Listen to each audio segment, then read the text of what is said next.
Welcome back to another episode of Stories Sustain Us. I'm your host, Stephen Shower, and today we're diving into an inspiring conversation that will uplift and motivate you to make a difference. In episode 3, I have the pleasure of interviewing the remarkable UK-based youth activist, Ramandeep Nijjar. Ramandeep shares her journey of believing in oneself and developing a strong mindset to create positive change. She emphasizes the importance of a supportive network of family and friends in personal growth and success. And throughout our conversation, we explore how volunteering and engaging in charity work can be deeply fulfilling and provide a sense of purpose. We also touch on the significance of open conversations about mental health and seeking support for personal well-being. Ramandeep highlights how university life offers numerous opportunities to pursue your passions, connect with like-minded individuals, and make an impact through organizations and projects related to nature conservation and youth activism. Throughout the interview, Ramandeep encourages us to be kind, positive, and supportive in our interactions, to take small actions that contribute to making a positive difference, and to connect with communities that share our values. She passionately advocates for supporting and encouraging young voices in their efforts to create change. So, sit back, relax, and get ready to be inspired by the incredible Ramandeep Nijjar here on Stories Sustain Us, where we are inspiring action through the power of storytelling. All right, well, welcome, Ramandeep. Thank you so much for joining me on Stories Sustain Us. How are you? I guess this afternoon. You're over in England. It's morning for me over here in Seattle. So how are you doing today? I'm very well, thank you, and thank you for inviting me to be a guest on your podcast. I'm excited to discuss with you certain things. Yeah. Well, Yeah. I'm super excited to have you. I don't know you, so it's nice to meet you kind of for the first time today. And we met through a mutual acquaintance, Dash, who I had on the show last week. So I appreciate his kind of connecting us through the Changemakers Alliance. And you're a young changemaker. You are a young university student over at the University of Reading. Is that correct? Yes, that's correct. So I'm a second year zoology student, but I like getting involved with lots of different things. And I think I never really thought of myself as a change maker, but over 2 years, I feel like when you start, I guess, doing things, people kind of give you that label. And I've now realised that maybe it's not a bad thing to want to make things better. So I'm proud to say that I'm a young change maker, and yeah, like everything that I do. Yeah, well, you're doing an amazing amount of things, way more than I was doing at your age. I was when I was at university at your age, I was playing football. We call it soccer over here, but that's what I did. And you're just doing all of these things, and we'll get to that in a minute. But first, um, tell me a little bit about your journey. Like, where are you from? What kind of family you from? What have you been doing prior to getting to university? How did you get to this point in your life? What's your story, Ramandeep? So I'm 19, so probably going to be one of your younger guests. But I guess it all began for me in primary school, and I'm really thankful for that school because I think it set me up for the rest of my life because we had a slogan which was "Believe it, achieve it," and I feel like that's always been ingrained in me. Like if you have faith to do something and you have enough strong mindset, like you can do anything that you want to. So yeah, I think I really enjoyed my time there. I was definitely a tomboy. Like you, I would come home with grass stains on my shirt because I'd be playing football at lunchtime. But I think it just really, our teachers were really supportive and they really instilled in us as young people that whatever we wanted to achieve, if we wanted to do it, we could like give it a go. And I think that was really great because you need to instill in young people that sense of self-belief because then who knows what they could achieve. Then after that, I went to a selective grammar school. So I'm from near Birmingham in the Midlands in the Okay. UK. And that was then also another great experience because they encourage you to do things outside of studies as well. And because I'm dyslexic, sometimes studies can be a bit more challenging. So I could put my extra energy into sports, like any sport I would be content with.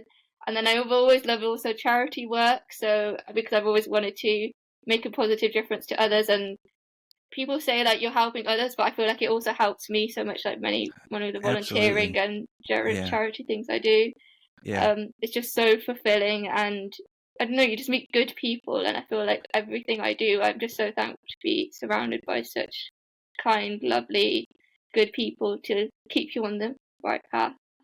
So I Yeah. think, yeah, throughout my senior school, I was able to do a lot of like events organizing, and I think that really has led me to do a lot of things at university. Um, so one of the things that I did in school was they had an anti-bullying team, and I was able to lead that in my final year. And we would have different monthly themes which we focused on, so things like Earth Day, LGBT, LGBTQ plus History Month, Black History Month, and it was all about trying to celebrate different themes to encourage more inclusion within the school.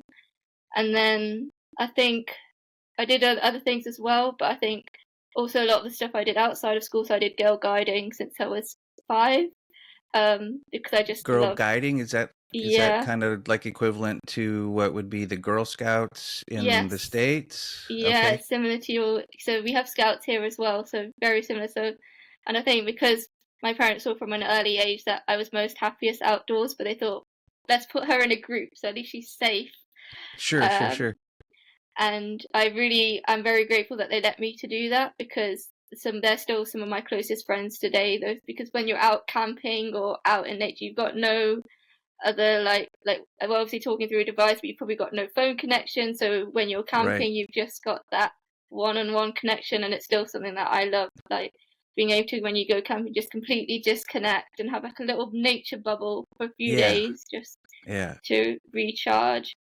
I was actually a young leader for that unit for 2 years, but sadly it was during COVID, so we had a lot of Oh, Zoom meetings, but it was sure. still a challenging but new experience, how to still make engaging sessions while you're on Zoom. So we did a lot of things like virtual campouts, a lot of virtual games. We did like quite a few virtual bake-offs, which was quite fun, Nice. like all the parents seeing the mess in their kitchens, but we all had fun Yeah.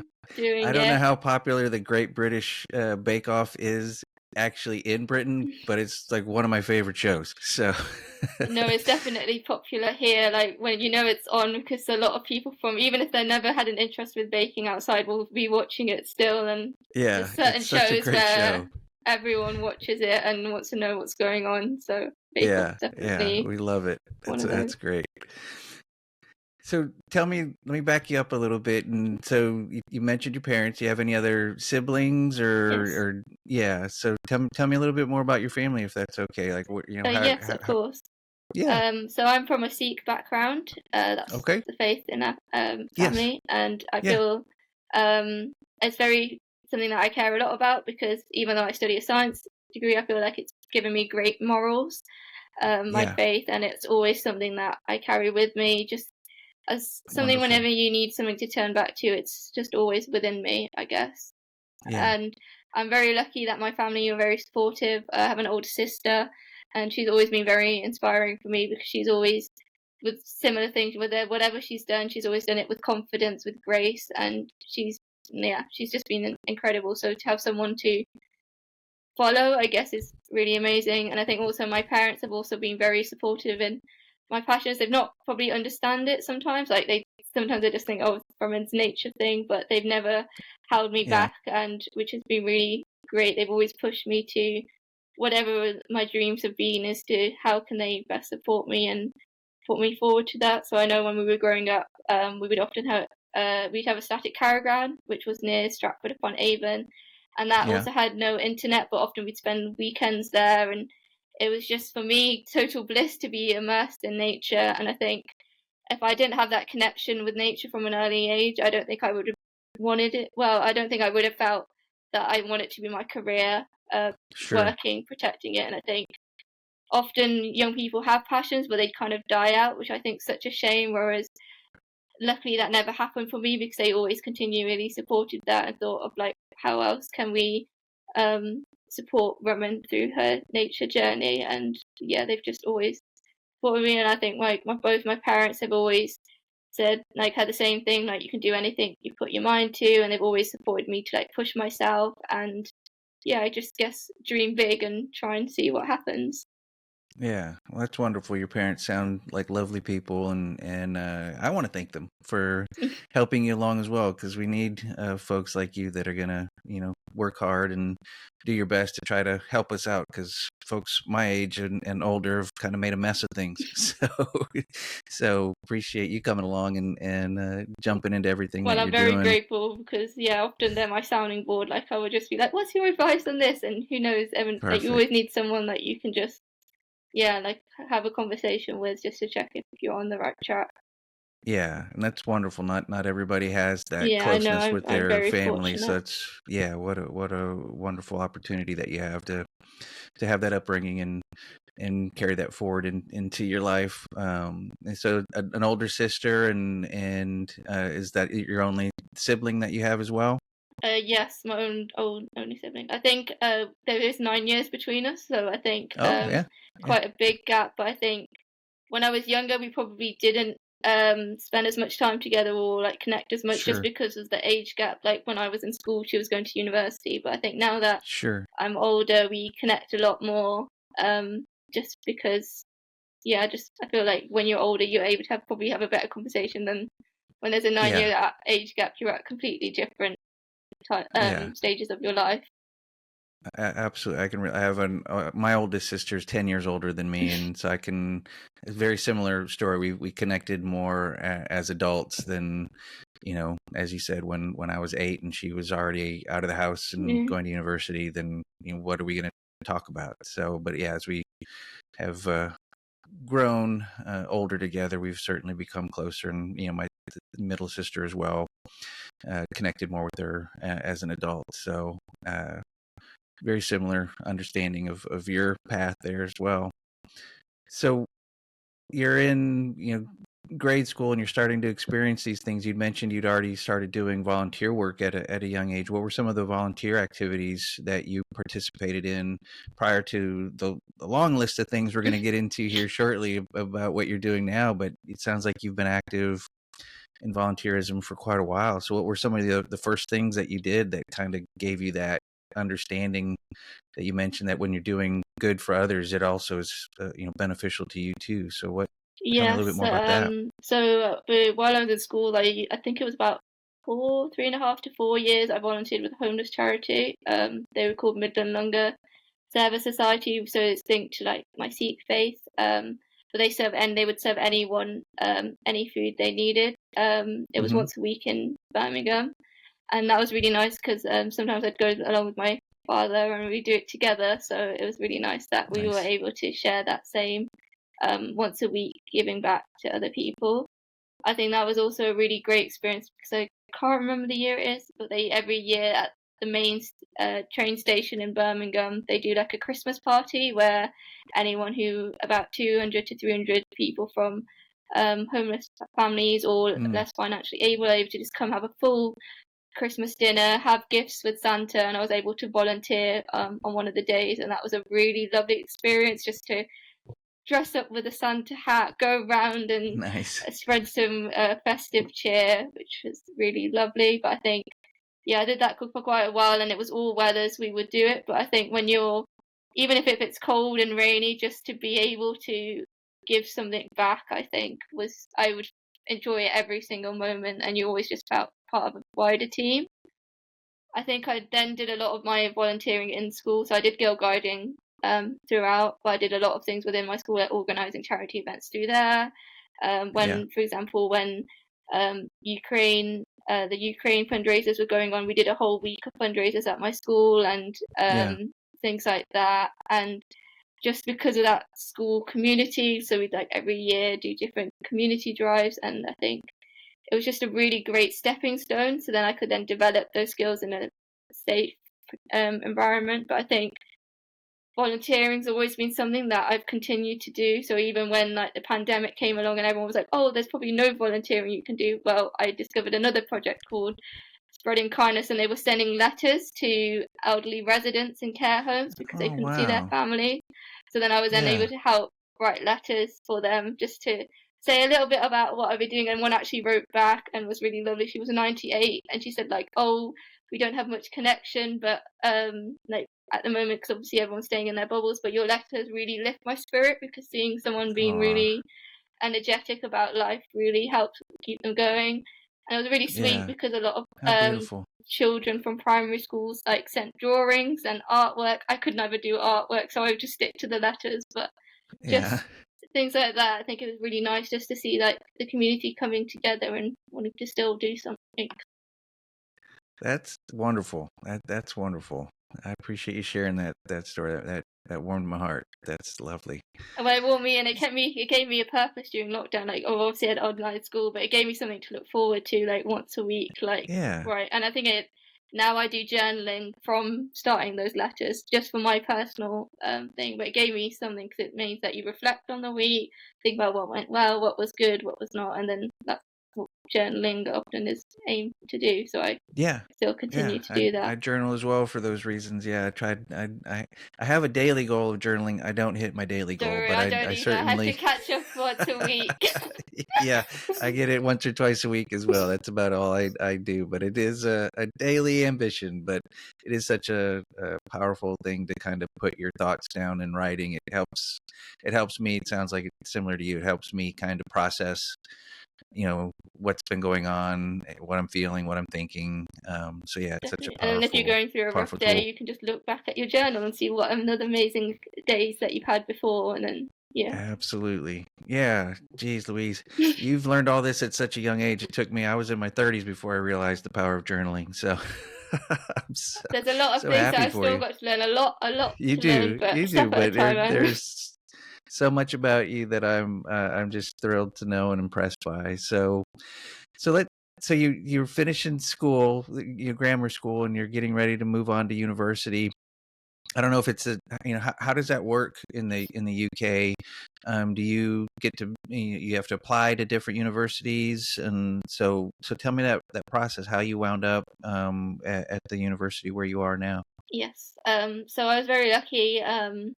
So we did GCSEs and then we did A levels. So I currently study zoology, but I, for a long period of time, thought I was going to be doing veterinary, just because I've always had that interest with animals. And as soon as people Yeah. say animals, they're like, "Oh, become a vet." I did a placement, I think it was when I was 16. That was at a veterinary practice. I Mm-hmm. loved it. It was a great few weeks, but just something didn't feel right. I was like, it's a really great experience, but I can't see myself doing this every day. And then Yeah. luckily, after the pandemic, I was looking for places to get work experience, and there was an outdoor conservation park near where I live, where they had, it's like a zoo but more for endangered animals. Okay.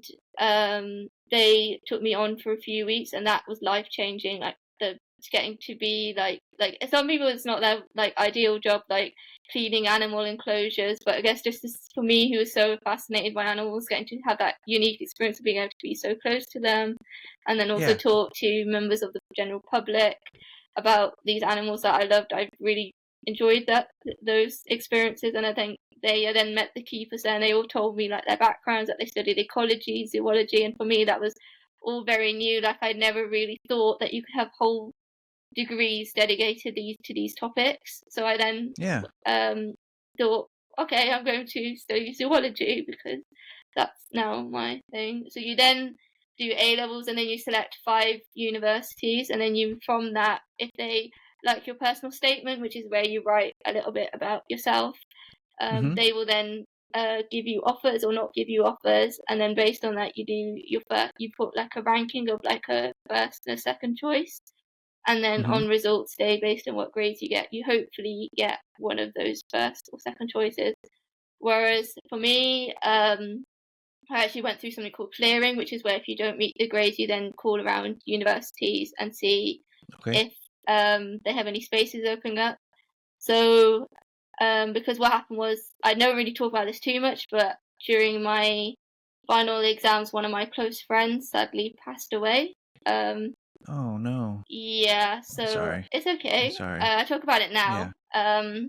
Okay. But that meant you try not to process it, but I, because I caught the bus with her like every day, Even though Yeah. she wasn't in my year group, like it really rocked the group of people that I support the bus with. So I Sure. think I didn't do as well on one of my subjects that I Sure. wanted to.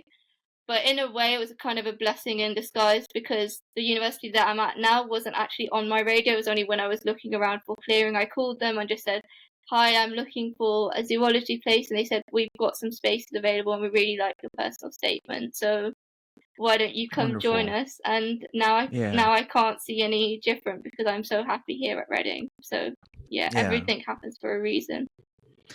Yeah, it's hard to see that in the moment. So, I certainly, send you my condolences for the loss of your friend. That's hard at any age, and that grief can certainly impact us, right? So it makes sense that some of your testing didn't go as well during that time. But yeah, what a positive outcome that you were able to make out of it by But I think, finding yeah, this I new think that's opportunity. probably like I've always cared about mental health campaigning. Like we'll talk more about I do a lot of nature campaigning too. But I think one of the like I Yeah. care a lot about mental health campaigning, and I think since then it kind of spurred me on to do it a lot more.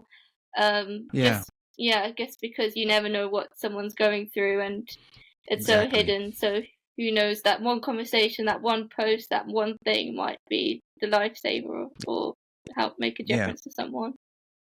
That's great. That's a great sentiment, great advice. Yeah, we, tend to put up our masks and not let people know what's going on inside, so that, recognizing that, everybody has something that they're dealing with on the inside, and, trying to live a life of empathy and compassion. That's such an important thing for me as well. So, Yes, definitely. um, And yeah, I just think yeah. like I'm quite an open book just because it's for me it's too tiring to have two different personalities. But Yep. Me too. I'd say I know why people do that because they're often probably scared of judgment or what Yep. people will think. But I just say like just be yourself, like whatever it is, because if you will connect with people, you will find people, and it's so much easier. Like you might not think about it initially, but for me, like now growing over the last few years, it's so much easier just to be my weird, crazy self because there are people out there that will have the same interest or connect with me at some point. So Yeah. Yeah. That, again, such wise thoughts and advice.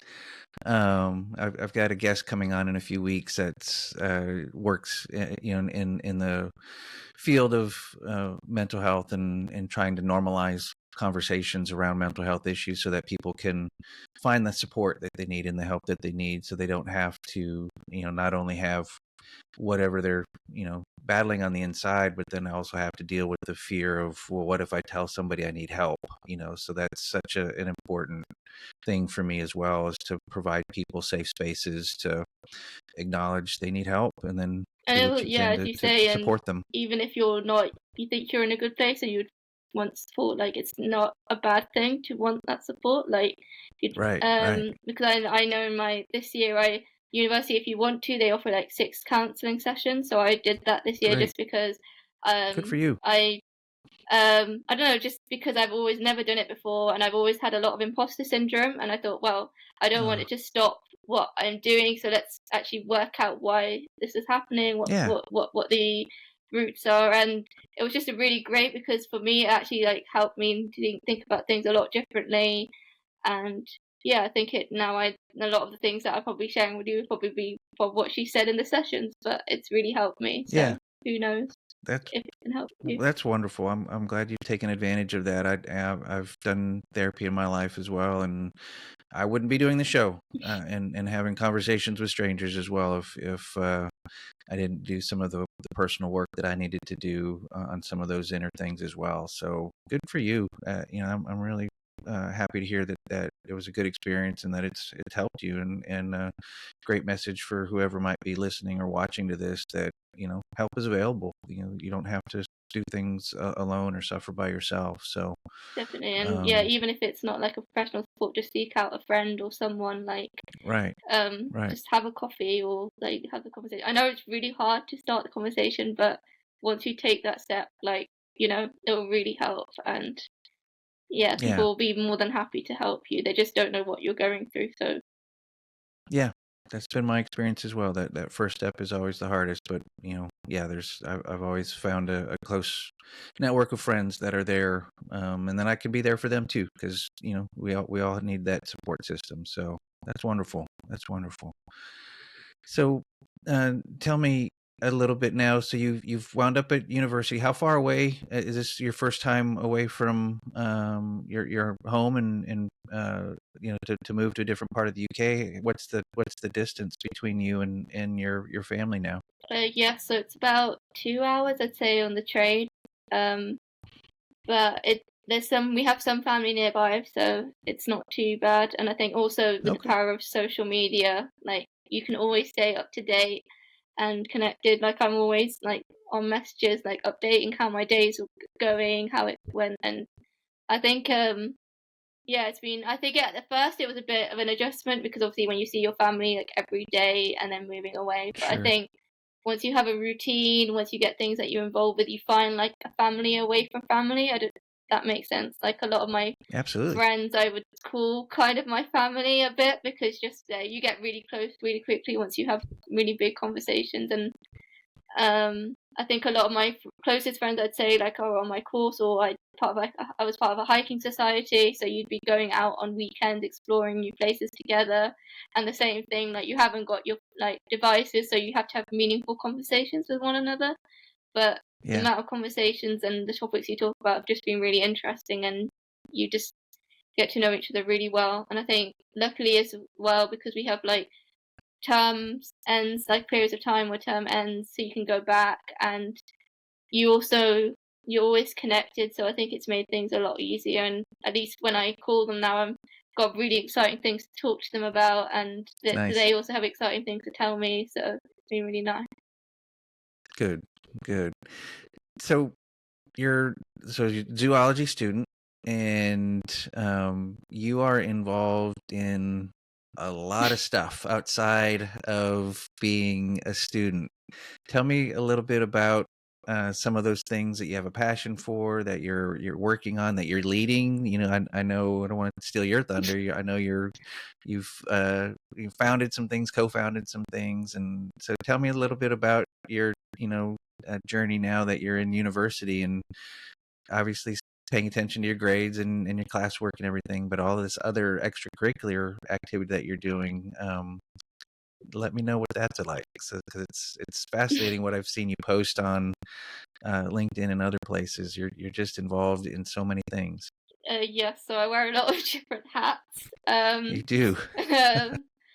But I think what's been really great is because at school we obviously had studies, but I think they were just more generalized, so they're not as specific to your passions. But whereas when you're at university, often what you're studying is your passion, and Hmm. you're just surrounded by people that have that same energy for their subject that you do as well. So it's been really great to try and match my volunteer roles with that same passion of wanting to build those skills. So let's see if we can bring the two together.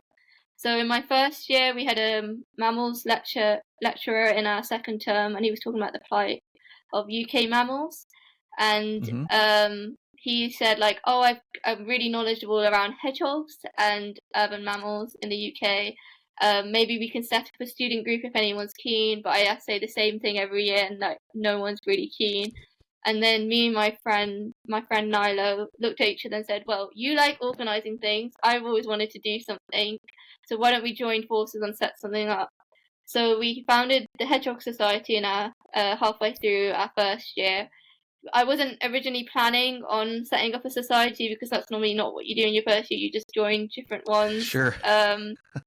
But I'm really glad that I did because we were able to set it up, and we've done so much with it, and I think it allowed me to find a purpose at the university and share my passion for event organising, connecting people with events, just creating a lovely community. And I've always wanted to learn more hands-on conservation skills like camera trapping, which is where you put like cameras around mobile cameras around campers, or like Hmm. survey techniques. So we did something called a footprint tunnel survey, which is where you get these like cardboard tunnels, and then you put a piece of paper in the middle, and then if an animal through the night has used the tunnel, you'll see its footprints.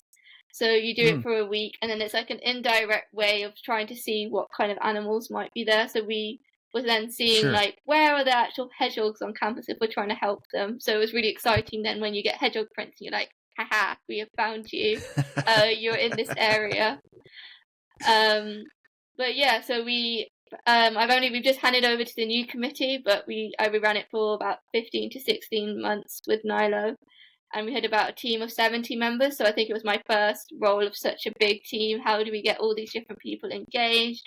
And also it was really great. A lot of them aren't from zoology, ecology courses, so it's like, how do we still get them involved? And even though we were called the Hedgehog Society, we did a lot of broader wildlife nature events. It was just more about getting people engaged with nature, wildlife, conservation things, and that they might not have ever thought about before. And then also our socials were also because I'm not a drinker of like alcohol, like I don't drink alcohol, and I'm not really like a clubbing type of person. But I think sometimes at university you feel like you need to be that kind of person to socialize, to fit in.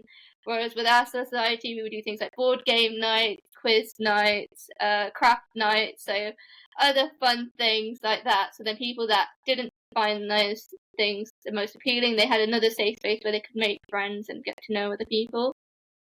Yeah, wonderful. But yeah, I think it's just, I look back on it and it's really helped me grow my confidence, because you're then speaking to wider university staff, different university teams. We connected with a lot of people like outside the university, like local environmental groups, and just things like that. I guess it just gives you that, if you're representing something, you've got like a little thing to start the conversation with, like, oh, I'm representing this group, do you want to hear a little bit more about it? So after I did that, then there was a David Attenborough series called Wild Isles. You probably might have heard of it, because and they then had a campaign afterwards called Save Our Wild Isles, which was encouraging community initiatives to like get involved with different things. So after that, I then looked like, what can I do? Because I really like running the society, but I'm a bit more like want to do bigger picture things. So that's when I then discovered the UK campaigning group called UK Youth for Nature. So we're a team of youth creative campaigners, and we try and make campaigning exciting and do like creative spin-offs on that to get more young people engaged with nature and things. So I had the introduction call with them, I think about May last year, but I then didn't properly start getting involved until after my exam, so I think it was about July. Because then June to July, as you can probably see, I'm always doing things. I was then in Croatia you're moving. For a month, where I was based in Kirka National Park, doing like a month of different like taxonomic surveys with the organisation Operation Wallasey. And that was a really great experience, because you have this you do your course and it's all about different animals and species, but you never really get that like seeing them in real life. So to have a whole month of being able to go with these experienced survey leaders and like actually see these species in person, and then how to survey them, watch them, record them, it was amazing. And then on that trip realized. And what species were you recording and observing? What were you seeing? All sorts. We saw like loads of different reptiles. We saw like different insects with those surveys, like to do with like crickets and grasshoppers. We got the big highlights was we didn't see them, but we found prints of wolf tracks. Wow. And that was like the first time in that area. So the group that I was with when we saw them with like, the survey leaders, we all had that same like, oh my goodness, this is just incredible. And then of course when they when on the one of the earning surveys they did, they found an injured hedgehog that needed like was dehydrated, and of course they then call me and they're like, is Raman there? Like we found a dehydrated hedgehog. So then me and then two of the people from the mammals team then they placed it into a plastic box, and we then just gave it some water, and then it meant that we could then eventually re-release it. But there was just it was a really great experience, because normally people come for like 1 week, 2 weeks, but I went for a month, because in my I think it was when I was 16 or 17, they were organising at my school like a charity trip to Nepal. But obviously COVID hit, so that all got cancelled. So I'd fundraised all this money to take me on this trip, but I couldn't then spend it because it got cancelled. So I always had that bank of money ready to go. And then as soon as I saw this, I thought, well, why not use it to help me Yeah. get that surveying experience, because I put all that effort in trying to fundraise it. So first 2 weeks you then get put for like on the different survey leader, you get a rota, so you're then told which surveys you can get involved with, and then often there's optional surveys, so if you want to get a bit more experience you can just sign up to those. So I basically did as much as I could, just because I thought, I'm here, I might be completely exhausted, but let's just make the most of it. And then after that, because I was then for another 2 weeks, they asked if we could take a more of a leadership role. So when new people were coming to the base, we would then show them around, tell them how things work. We also had quite a few high school students come, so I was able to then, with a friend, give a guest lecture on like the importance of what the work we were doing at the base, like how it contributes to their science and things like that. So that was really exciting, because I'd not really done a lecture before, like of that scale or that those topics. So to be able to say like, oh, I've jointly given a lecture, was a really nice experience. And then to also think of activities to get them involved. So we then had a specific team that we had to join for the final 2 weeks. So I chose the birds teams just because I really found on that trip that for some reason the birds just captivated me. Like, even though it was very early morning starts, because we'd have to go before like the dawn chorus, which was like normally quite early, like 4 or 5 o'clock starts in the morning. Sure. But just to see the sunrise and like in the early morning, for me, was just pure magic, and I didn't mind the early starts. So that then led to me after that trip thinking, oh, I still want to do something with birds. What's out there? And then that helped me discover the British Trust for Ornithology was recruiting new members for their youth team, and I thought, well, I have a thing for birds, so let's just see where it goes. I'm not as much knowledgeable as probably people in the youth team who have been birding or bird watching for all their life, but you have to start somewhere. So I did the application process and the interview, and then ended up joining. So then in the first a few days in September, I then got to go along to their annual get together and like meet a lot of the team. And since then, I'm still part of that team, and like now running a few birding events for people in different areas, getting to lead them to give them a safe space for them to learn about bird watching with another group of young people. And then with them, it's also been really exciting because I really care about like equity, diversity, inclusion. So I now lead the working group focused on that, and we now work with wider staff on different things. So that's been really great. So for example, we did a workshop on International Women's Day in March, and we've now just launched a women's network for BTO. We had the first meeting this week. So what is BTO stand for? So that's the British Trust for Ornithology. Okay. Sorry, I know I do a lot of things, so I get really excited. That's want to make sure that everybody understands what you're chatting about. So continue. I just want to make sure we understood what the acronym was. No problem. You're doing great. But so that's been really great. And then with that as well, we partnered with other organisations I think it was February, they did a Youth in Nature Summit, which is where it was like a conference, but just for young people. And that was really great because like the first day was all around giving young people the skills that they needed to do. So I then was able to run a session with a friend, Shannis, where we did something on youth campaigning and like how encouraging young people, like how they can use their voice to make a positive difference. And then the second day was it's like campaigning for voting or getting people engaged in any type of advocacy work. So it's any nature, climate, or anything. I think it's more just trying to show the array of things that can be involved in campaigning. Because often when I say campaigning, they say like, oh, you have to write to your MP, sign in a petition, attend a protest. That's what campaigning is, which are all parts of campaigning. But you can also write a song, you can write a social media post, you can write a poem, you can have a conversation with someone, you can draw a picture, you can organize an event, just getting people together. You can go to your local cafe and just say, can we organize a session where we just get people to come together to discuss a certain topic? That's all forms of campaigning.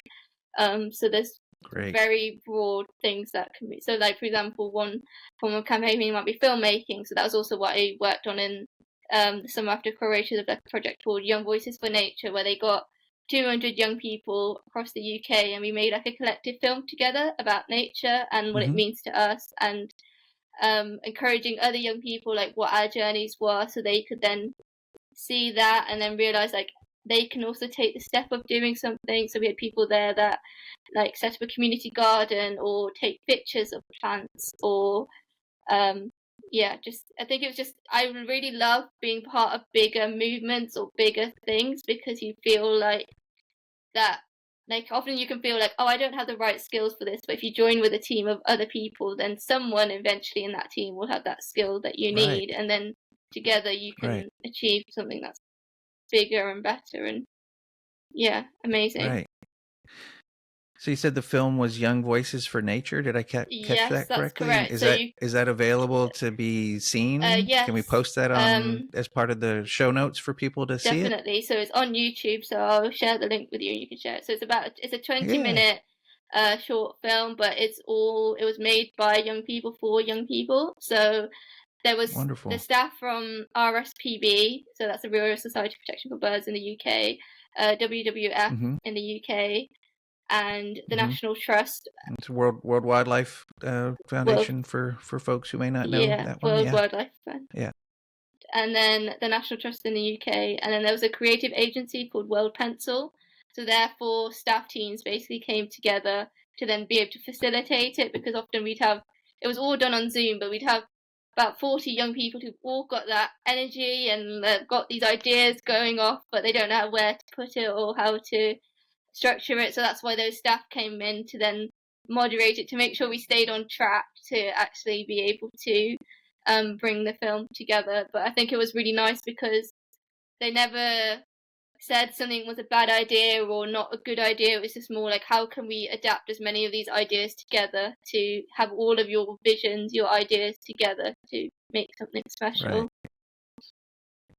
So I can't wait to see it. Looking forward to watching it. And it's been, for me, it was really great as well, just to find like young people who were wanting to use their voice to make a difference. So since then, like 12 of us from that film project are now working on a new project, which is a youth nature podcast, because we found each other through that project. And we were first originally a bit worried, like, how will we actually get funding to actually make this happen? And then in April, another organisation in the UK called the Woodlands Trust, they have a competition which is called Igniting Innovation, where any young people who've got any sort of like startup projects that they need funding for, you can apply and you can enter this competition.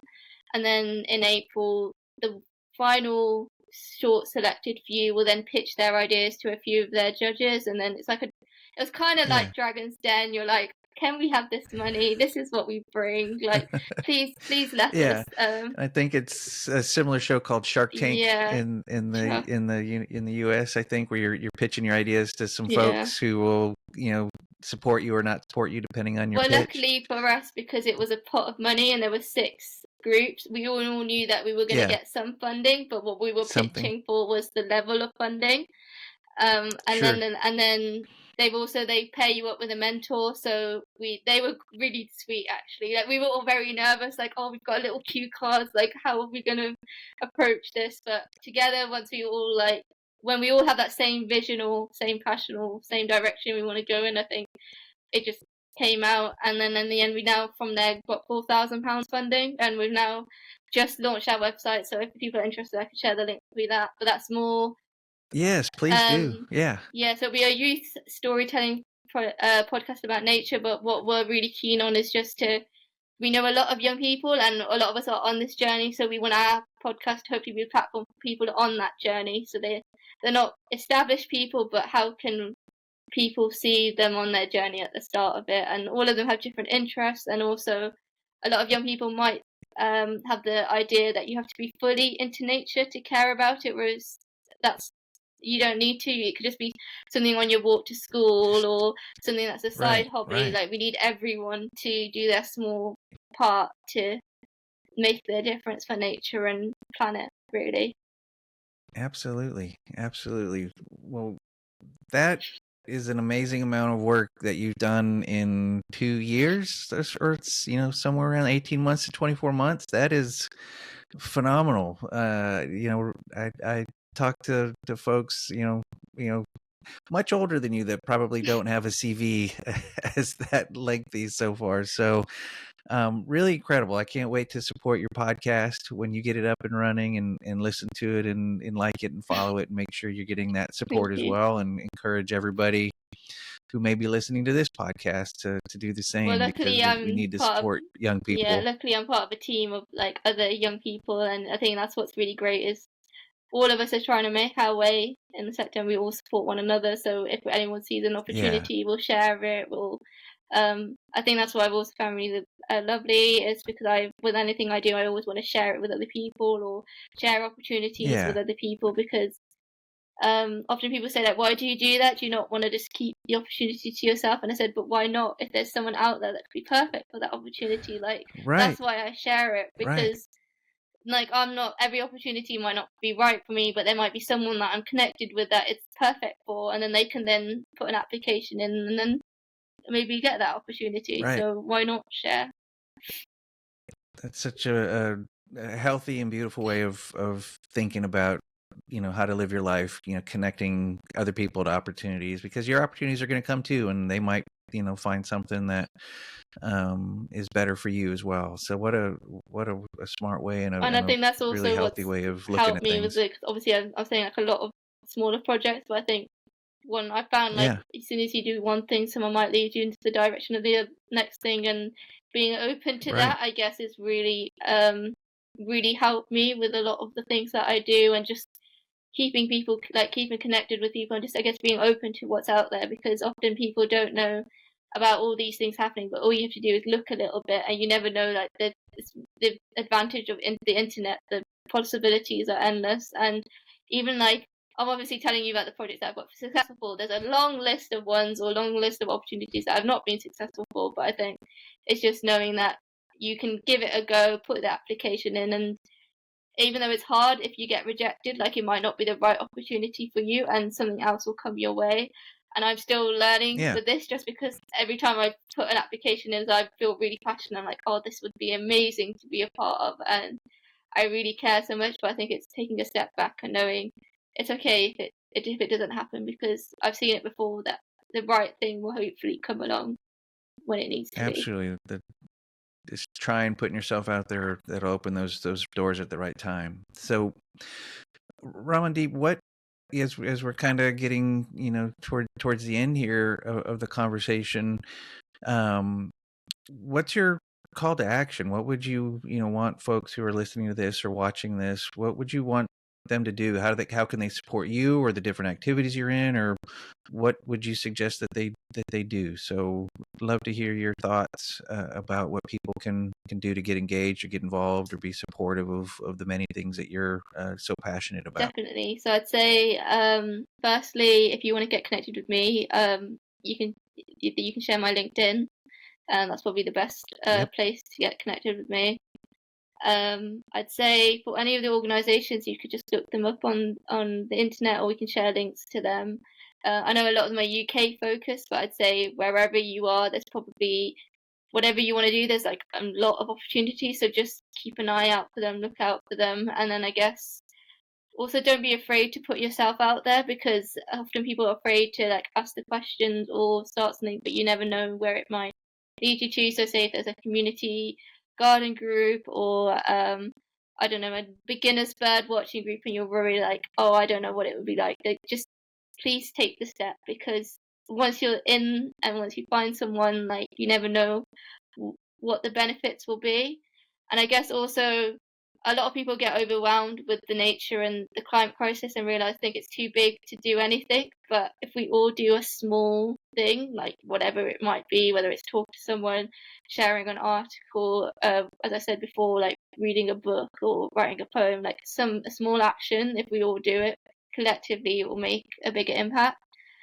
And I guess just Yeah. also, if you know any young people, like encouraging them to use their voice, just because I speak to a lot of young people and they have a lot of ideas, but they don't have the confidence. So I think maybe backing them and Sure. knowing that they have the support and they don't need to have everything figured out. Like it's okay for them to not know. Like I'm talking a lot about things, but I'm still always learning. And for example, you've been kind enough to invite me on your podcast to actually share my thoughts. I think just giving young people that support, because I think as soon as people find that confidence within themselves or have that self-esteem, like the world is their oyster, like who knows where they might go, they might then spread that confidence with other people. Like that's what I do in a lot of my things. Like I'm really passionate, so I think of like how can I use my spaces that I'm in to help create more opportunities for more young people, so it's a ripple effect, so then they continue to then share it with other people.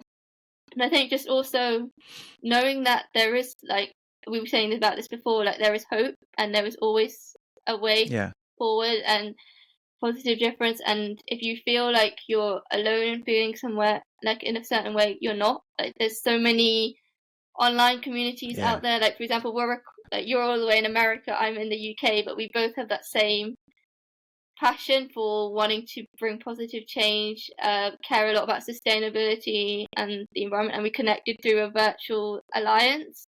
So with social media, like obviously there are some negatives, but I think also like you can connect with such incredible people. So just, I guess, look out for those alliances, those networks, those opportunities, and who knows who you might find or what opportunity might be out there for you.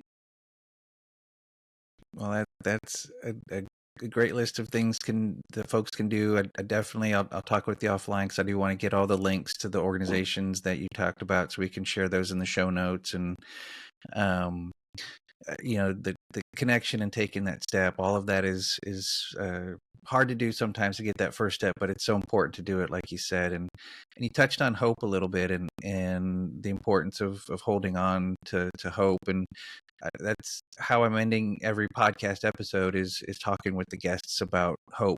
Hope is this idea that we can envision a better future and that we can do something to get there. It's not that it won't be difficult and that we won't have, setbacks and challenges, but there's a thought of a better future and a feeling of agency that I can do something to get to that better future. So I want to ask you a little bit about what makes you hopeful. And so I'm going to throw 3 questions at you, and just kind of give me your answers. This isn't, kind of a rapid response kind of question, and look forward to hearing what your thoughts are. So the first question is, what is your vision for a better future? And it can be for you personally, professionally, or for the world. Like what are you hopeful for? What's your vision for a better future? Well, that's a big question. I think my vision would be people are kind, just because I think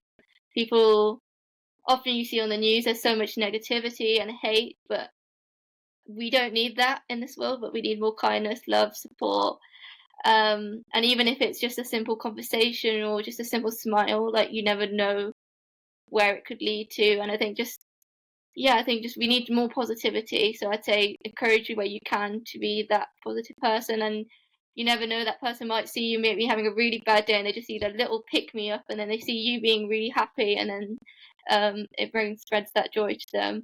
And I think often I found like a lot of people, you see a lot of people want to, there's a lot of division, or people think like they're always competing with one another, whereas I don't know why we do that. Whereas everyone can, if we're like, I get it in like the corporate world, and they're often like with how fast paced and everything, everyone always seems to think like they need to do better than everyone. But I think together, I've seen if you're part of a bigger picture or a bigger difference, we can all make a big change together. And if you find those communities, those teams, you can all strive together. So I guess connecting with other people and just sharing whatever skills or expertise you have, because someone will benefit from them. Like we found with a lot of alliances, like when you're found that thing that you're really interested in, there'll be someone out there that would benefit from you sharing that, and then they might share their expertise with you, and then together you're both benefiting and both growing. So I guess sharing more and just maybe being more kind. And also I guess sharing the narrative of it's also sometimes okay to take a slow day or take a breather, because I know I'm not as good as that. But I think when you do take those moments just to actually step back and enjoy life, that you can actually appreciate a lot more like of the things that you have. Sure. And just be grateful for what life can offer you, I guess. Whereas when you're in that fast pace all the time, you don't often sometimes take time to actually realize all the amazing things that you're doing or that you have, I guess. Yeah. So I think you answered the second question already, but I'll put it out there just to see if there's anything else you want to add. So you have a vision for a future where there's people that are more kind and more loving and taking time to enjoy and appreciate and be grateful for life and helpful to each other. Now, why is that your vision? I said, I think you already answered that, but is there anything else you'd like to say around I that? think just because if people find that confidence within themselves, it doesn't just help them, it helps everyone around them, because then they're more likely to then want to share what they can with the world. And I think I've seen it with like the Changemakers Alliance or other communities that I'm part of. Like, it's infectious. Like, you just feel so much more motivation and more inspiration when someone's just so kind or sharing like something that just has set that fire within them, and it's contagious. Like, whenever I love something like TED Talks, which are like talks from when they're like short 10 to 20-minute talks from experts, and when you just see someone that's where they're meant to be and they're like sharing those passions, those insights with the world, I don't know, it just sets something within you and you just feel like, oh, I can achieve anything that I want to. And I think more people need to feel that feeling, because as you say, it's not going to be easy. Like, if you want to chase your goals or chase your dreams, but who knows what you can achieve if you just set on that journey for going after them. Whereas often people don't start that journey, and we're not saying it will be easy, but who knows what's on the other side if you don't actually take the step and go for it. Right. So, last question. Imagine your future vision is a reality, that the world is a nicer, kinder place, and there's less hatred and division, and we're cooperating together and trying to make the world a better place. So your vision is real. It's happened. How do you feel? What's your feeling now? I guess like happy, just that it's come true, and I don't know. I just think, I just see when you see pockets of that, it's just, it makes you happy and it makes the world more positive. And I guess, just uplifted and I think I don't know how to describe it. I just feel like you have that really nice fuzzy feeling that everyone always really likes, and just feel warm, and you just probably feel really content. And I think it's just a really lovely feeling when people are just really, like, I've had it when I've been to a few environments where there's just been the atmosphere being really lovely, and then you, even after the event or the day after, you probably still have that same like uplifting positive energy from that event, because that atmosphere, that energy has just kind of stayed with you throughout. Yeah. Well, Ramandeep, thank you so much for your time today. It's been a real joy for me to get to know you and speak with you, and that warm fuzzy feeling you're describing, I'm kind of feeling it right now. I've fed off of your positive energy and just your enthusiasm for everything that you're doing and the life that you're leading, and I'm really grateful for the opportunity to have talked with you today. So thank you for your time, and I'd look forward to sharing your journey and helping promote all the things that you're working on. So, and vice versa. I'll leave you with the I was last gonna say, word. I'm very grateful as well for you letting me speak on your podcast, and just getting to share my thoughts and many thoughts and experiences with you. And I have the same feeling too, just to getting to speak to one and with you has been really like positive and really uplifting. So thank you again for letting me be on your podcast. All right. Well, cheers and best of wishes for everything that you have in front of you. It sounds like you've got a great adventure that you're on. So thank you again, and I look forward to staying in touch with you as you unfold your journey. So thank you, and we'll talk later. Bye. Goodbye. Well, all right. We're at the end of episode number 3 of Stories Sustain Us. I want to extend my heartfelt thanks to Ramandeep Nijjar for joining me today. I have to say, to me, Ramandeep's call for action shows a maturity and wisdom beyond her years, right? I mean, come on now. How could you not be impressed by her? Her emphasis on kindness and love and support and positivity, that was really moving to me. And it got me thinking. It got me thinking about what life might have been like for her or for other young people who've had to grow up in these last 2 decades, and just how different it was from my experience growing up in the 70s and 80s. Um, I didn't have to deal with social media uh, growing up. That just wasn't a thing that I had to worry about. You already have the pressures in middle school and high school and college of trying to fit in and figure out who you are and what you believe in and who your friend groups are and all that. That's still there for kids today, but you add on just the trouble that social media can bring into that, and Surgeon General's thinking about putting a warning on social media because it can damage the development of youth brains and emotions, right? So that's a real thing kids have had to deal with these last couple of decades that just didn't exist when I was growing up. And we had the Cold War, right? There was U.S. and Soviet Union. That was a thing, and there was real threats, at least the sense of a real threat about what nuclear war would mean, the end of life, basically. So that threat was there, but it seems so distant and far off. Last couple decades, that nuclear threat is still kind of there, right? There's still tensions between, national countries and powers, and the United States and Russia and other folks are still kind of at each other's throats a bit. So there's a second Cold War, it seems like, brewing in these last couple of decades. But there have been real wars, Iraq and Afghanistan and Ukraine, and now Gaza, and, everything that's going on there. There's been just real things going on, real violence going on, that the youth of the last couple of decades have had to experience. And in the United States, in addition, they're talking about violence. I did duck and cover drills in elementary school because of this nuclear war that could happen, which seems so distant. So the duck and cover drills, were not that scary. But kids, at least in the United States, are doing active shooter drills, right? Because that threat is real.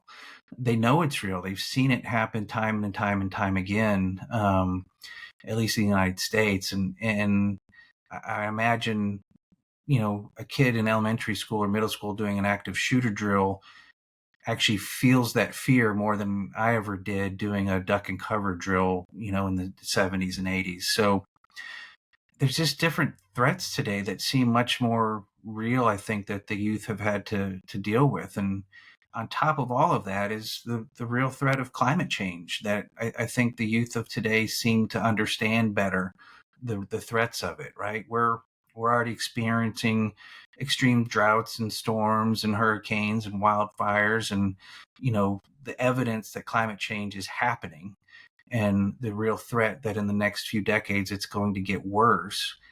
I think for the youth of today, they recognize that as a threat to their future. So they've got that to deal with as well. So it just is hard for me to wrap my mind around and go, wow, what would it have been like to grow up in these last 20 years? And what would I be doing? How would I be handling that? Which is what makes Ramandeep's story so moving to me. I find her to be an incredibly impressive young person. She's just putting herself out there, getting involved, creating and leading new organizations, and making a real difference at such a young age. And it's so impressive to me. It really brings me immense joy and optimism knowing that Ramandeep and other young activists like her are out there striving to make the future a better place, not just for themselves, but clearly from the way she shared about making alliances and bringing other people along. She's trying to make the world a better place for everyone, creatures and humans and everything. And that's just, again, brings me joy knowing that she's out there and other youth activists like her are out there just trying to make the world a better place. So I can't wait to support her new youth-centered podcast, Generation Nature. Please go check out the show notes for this episode, where you'll be able to get links to that website and every other organization and activity that she talked about, from the film that she was in and everything else. Just go check out all the links on the show notes, and I encourage you to support all that she's doing as well. As Ramandeep mentioned, she pointed out we all need to open doors and provide young people with opportunities to find and use their voices. So I, for one, heard that message, and I look forward to bringing more youth activists on the show in the future to help with that. So with that, speaking of future shows, I want to give you a quick plug for next week's episode. My guest on Stories Sustain Us next week is an urban ecologist who is studying and advocating for the protection of all amphibians. So check it out. You're going to discover just how cool amphibians are, just in case you haven't thought about that lately. And you'll learn about some steps that you can take to protect freshwater ecosystems, which are vital for the survival of turtles and salamanders and frogs and even reptiles like snakes. So you're not going to want to miss it. So check it out. Tune in on July 9th, wherever you listen to your favorite podcasts. And please make sure you like, subscribe, and follow Stories Sustain Us. I would really appreciate it. I'm working hard on this show, and if you enjoy it, your support would be much appreciated. So you can also find everything else and episodes related to this show on our website, storiessustainus.com. So until next time, I'm Stephen Shower. Please take care of yourself and each other. Take care.